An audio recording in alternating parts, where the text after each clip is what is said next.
AP 10వ తరగతి ఫలితాల్లో నారాయణ విద్యార్థులు సరికొత్త రికార్డు లిఖించారు. ఉత్తమ ఫలితాలు సాధించి ఆల్ టైమ్ రికార్డు నెలకొల్పారు. 9 మంది విద్యార్థులకు 597 మార్కులు, 33 మందికి 506 మార్కులు విద్యార్థులు సాధించారని నారాయణ విద్యా సంస్థల డైరెక్టర్స్ డాక్టర్ బి సింధూర నారాయణ విద్యా సంస్థల కోర్ కమిటీ సభ్యురాలు రమానారాయణ తెలిపారు. ఏపీ 10వ తరగతి ఫలితాల్లో నారాయణ విద్యా సంస్థలు మరోసారి తన ఆధిపత్యాన్ని చాటుకుంది. ఎప్పటిలాగే రికార్డులని తిరగరాస్తూ స్టేట్ టాప్ మార్కులతో జైత్రయాత్రని కొనసాగించిందన్నారు నిర్వాహకులు.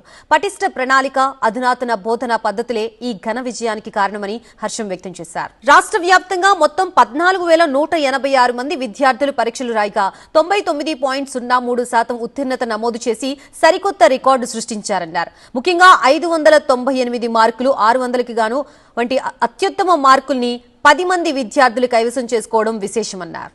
తెలంగాణ 10th ఫలితాల్లోనే కాదు, ఏపీ 10th ఫలితాల్లో కూడా నారాయణ హవా కొనసాగింది. ఎప్పట్లాగే నారాయణ విద్యార్థులు తమ ప్రతిభతో పైచేయి సాధించారు. స్టేట్ లోనే టాప్ మార్కుతో నారాయణ విద్యార్థులు ప్రభంజనం సృష్టించారు. ఈ మేరకు పూర్తి వివరాలను విజయవాడలోని నారాయణ విద్యా సంస్థల డైరెక్టర్ పి సింధూర నారాయణ, పి శరణి నారాయణ, శ్రీమతి రమా నారాయణ వెల్లడించారు. తెలుగు రాష్ట్రాల్లో 10వ తరగతిలో సగటున ఎక్కువ మార్కులు సాధించిన సంస్థ నారాయణ మాత్రమేనని తెలిపారు. అత్యుత్తమ ప్రతిభ కనబర్చిన విద్యార్థులు, టీచింగ్ స్టాఫ్ కు అభినందనలు తెలిపారు. ఏపీ 10వ తరగతి ఫలితాల్లో నారాయణ విద్యార్థులు సరికొత్త రికార్డు లిఖించారు. 10 స్టేట్ టాప్ మార్కులతో సెన్సేషన్ సృష్టించారు. దీంతో విజయవాడ వెన్యూ ఫంక్షన్ హాల్లో విద్యార్థులతో కలిసి యాజమాన్యం, సిబ్బంది సంబరాలు జరుపుకున్నారు. మంచి మార్కులు సాధించిన విద్యార్థులను